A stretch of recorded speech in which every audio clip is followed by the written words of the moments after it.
wabarakatuh.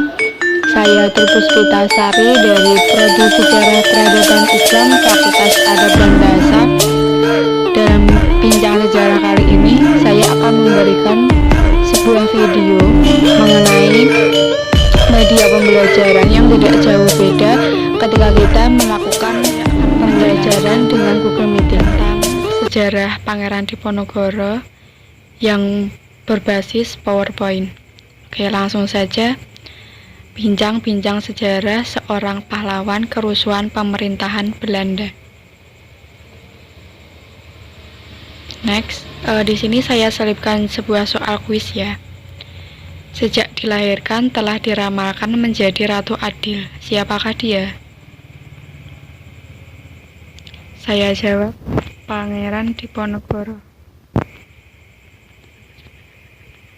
Kita klik selesai.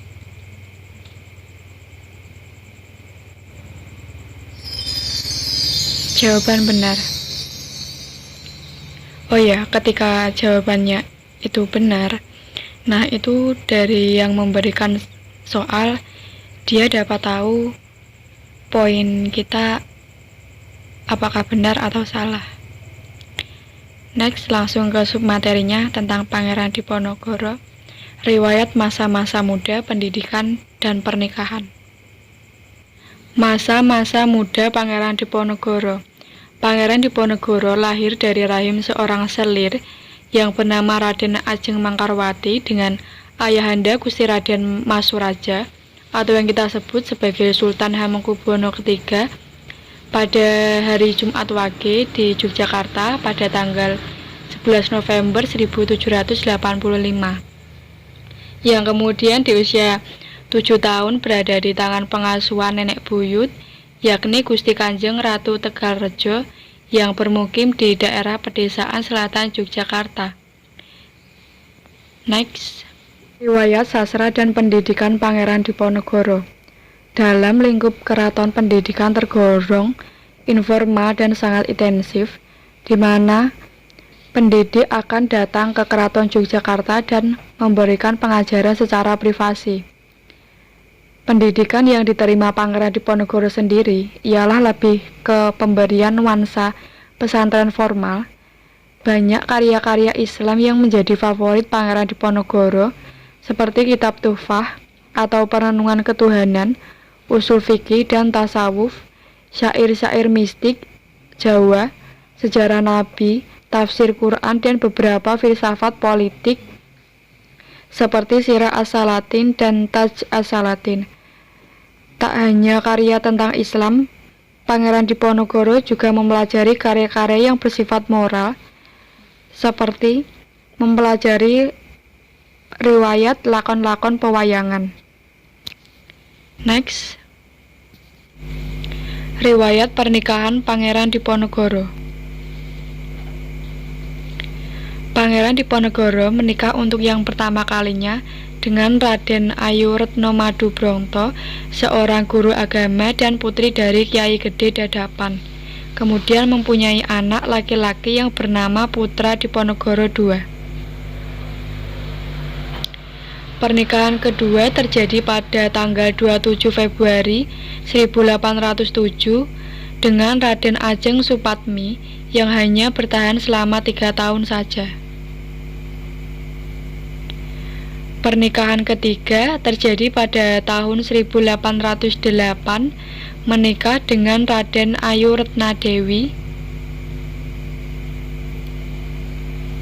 Dilanjutkan pernikahan yang keempat pada tahun 1810 dengan Raden Ayu Citrawati.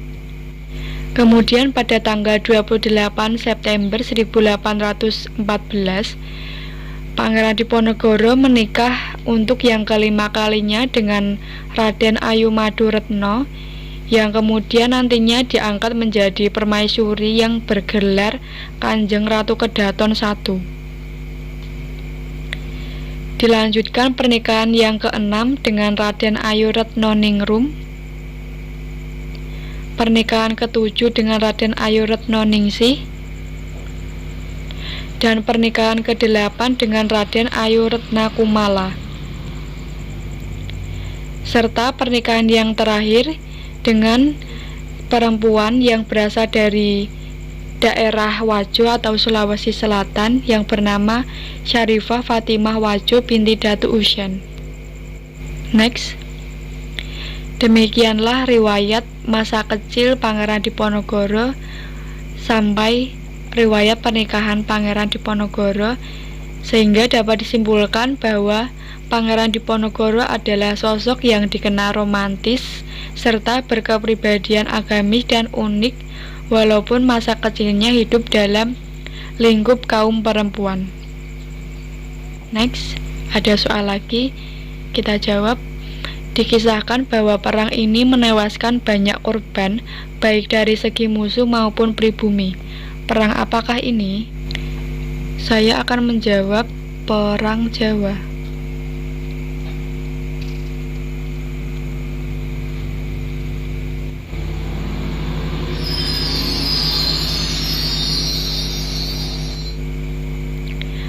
Sebelum ke submateri yang kedua, saya akan menjelaskan tentang ramalan pemimpin Perang Jawa. Pangeran Diponegoro sejak masih bayi telah diramal akan menjadi ratu adil dan akan mendatangkan kerusuhan bagi pemerintahan Belanda di tanah Jawa yang jauh lebih besar daripada Perang Giantini yang dipimpin oleh kakek buyutnya sendiri, yaitu Sultan Hamengkubuwono I pada tahun 1746 sampai 1755. Ramalan lainnya dalam autobiografi Pangeran Diponegoro juga berkaitan dengan kematian Sultan Agung pada Februari 1646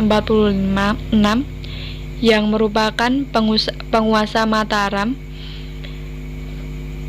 bahwasanya Belanda akan berkuasa di Jawa selama 300 tahun.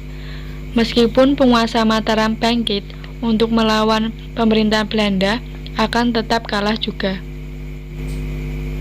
Submateri yang kedua, Perang Jawa melawan tirani Belanda. Awal runtuhnya tanah Jawa. Runtuhnya tanah Jawa juga ditandai dengan adanya ramalan yang diterima Pangeran Diponegoro ketika sedang melakukan ziarah di pantai selatan, serta ditandai pada tanggal 5 Januari 1808 Marsekal Herman Willem Daendels tiba di Batavia untuk memangku jabatan sebagai Gubernur Jenderal. Sebagai seorang ketua partai unitaris yang pro-Prancis, ia kemudian membangun citra diri sebagai seorang yang berkarakter, bak ditakdirkan akan membuat jejak abadi dalam sejarah Jawa. Ia juga memaksa Keraton Yogyakarta untuk memberikan akses pembangunan jalan antar Anyer ke Panarukan, hingga terjadinya insiden penjualan kayu jati di daerah mancanegara sekitaran Jawa Timur, sehingga Raden Ronggo melakukan pemberontakan atas peristiwa tersebut. Namun pemberontakan yang dilakukan Raden Ronggo dikatakan gagal, yang mana Daendels memaksa pihak keraton untuk mengganti rugi dan melakukan penghinaan, sehingga terjadinya perseteruan di lingkup kaum keraton Yogyakarta. Awal mula Perang Jawa. Perang ini ditandai pada pertengahan bulan Mei 1825, yang mana Simsert membuat kebijakan memperbaiki jalan-jalan kecil sekitaran Yogyakarta.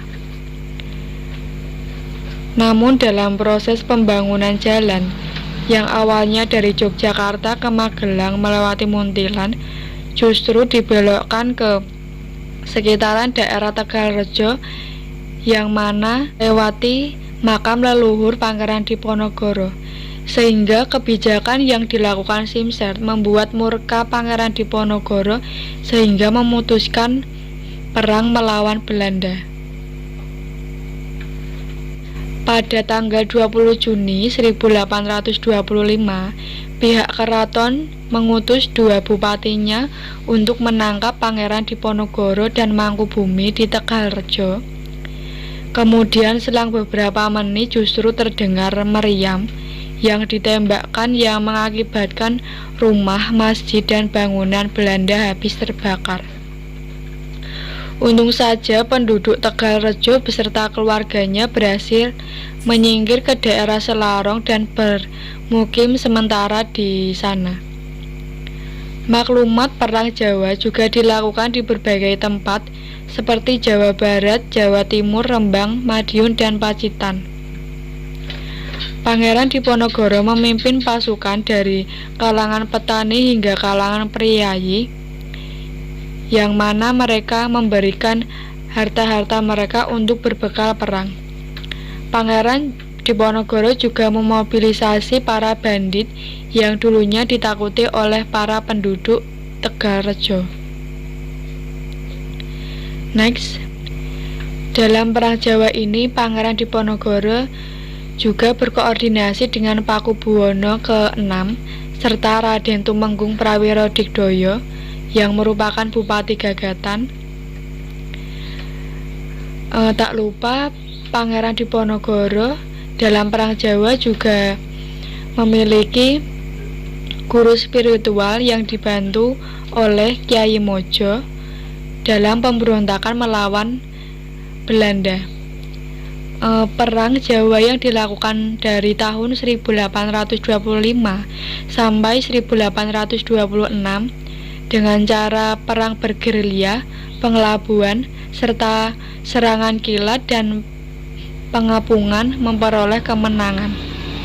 Namun pada tahun 1807 justru Belanda yang dipimpin oleh Jenderal Hendrik de Kock menerapkan strategi benteng Texel di daerah Yogyakarta, sehingga strategi ini justru berhasil memecah pasukan lawan yang mengakibatkan sulitnya di pihak Pangeran Diponegoro. Pada tahun 1829, Kyai Mojo tertangkap dan disusul oleh Pangeran Mangkubumi dan Panglima Alibasah Sentot Prawirodirjo yang menyerah pada Belanda.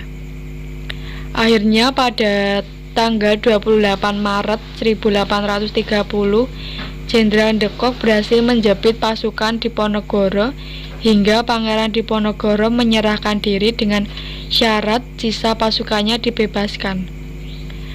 Namun pihak Belanda justru menyalahi aturan sehingga Pangeran Diponegoro diasingkan ke daerah Manado, kemudian dipindahkan ke daerah Wajo sampai wafatnya pada tanggal 8 Februari di Benteng Rotterdam.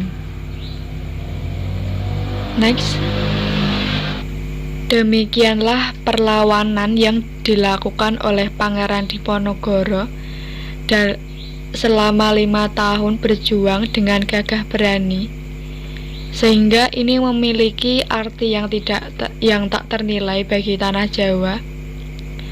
Pangeran Diponegoro patut diberikan nama sebagai pahlawan nasional yang berintelektual, sehingga sangat baik untuk dicontoh bagi generasi muda.